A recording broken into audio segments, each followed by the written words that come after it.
সুদীপাকে দেখেই চিনতে পেরে সুদীপাকে নিয়েই রূপার সামনে হাজির হলো সোনা। হ্যাঁ বন্ধুরা, এমনটাই দেখতে পাবো আমরা অনুরাগের ছোঁয়া ধারাবাহিকের আগামী পর্বগুলোতে। সুদীপা এই প্রথমবারের মতো কলকাতা শহরে আসে মেডিকেল কলেজে ইন্টারভিউ দেওয়ার জন্য।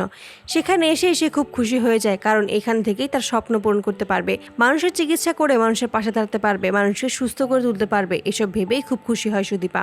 অপরদিকে দেখা যায় যে সোনা ও আরিয়ান ওই ভয়ঙ্কর ভূমিকম্পে আহত হয়েছিল ঠিকই, কিন্তু প্রাণে বেঁচে যায়। তারপরই তারা নিজেদের চিকিৎসা করানোর জন্যই বিদেশে পাড়ি জমায়। দীর্ঘ 22 বছর পর আবারও নিজের চেনা শহরে ফিরে আসে সোনা। নিজের নারীর টানে আর দূরে থাকতে পারে না।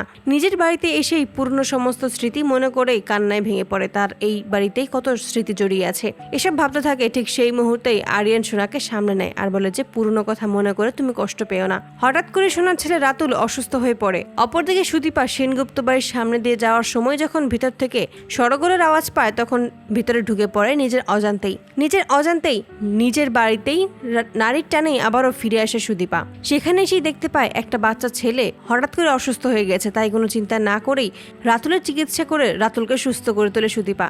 সোনা যখন দেখতে পায় তার মায়ের মতোই একটা মেয়ে তার সামনেই দাঁড়িয়ে তার ছেলের চিকিৎসা করে তাকে সুস্থ করে তুলেছে, তখনই সুদীপার নাম জিজ্ঞেস করলে সুদীপা যখন নিজের নাম বলে তখনই সোনা চমকে যায়। তখনই সোনা বুঝতে পারে এটাই হলো রূপার মেয়ে সুদীপা। তাই রূপাকে দেখানোর জন্য রূপার সাথে দেখা করানোর জন্যই সুদীপাকে নিয়ে বেরিয়ে যায় সেই গ্রামের আশ্রমের উদ্দেশ্যে। অপরদিকে রূপাকে দেখানো হয় রূপা সেই গ্রামের আশ্রমে বাচ্চাদের সাথে সময় কাটাতে থাকে। ঠিক সেই মুহূর্তে সুদীপাকে নিয়েই গ্রামের আশ্রমে রূপার মুখোমুখি হয় সোনা। এভাবেই দীর্ঘ 22 বছর পর নিজের মেয়ে সুদীপার সাথেই রূপার দেখা হয়। তো বন্ধুরা, তোমরা এটাই তো চাও যেন এভাবেই সুদীপাকে দেখে চিনতে পেরে রূপার সামনে যেন সুদীপাকে নিয়ে হাজির হয় সোনা। কমেন্টে জানাও। আর নিয়মিত আপডেট পেতে আমাদের চ্যানেলটি এক্ষুনি সাবস্ক্রাইব করে পাশে থাকো। ধন্যবাদ।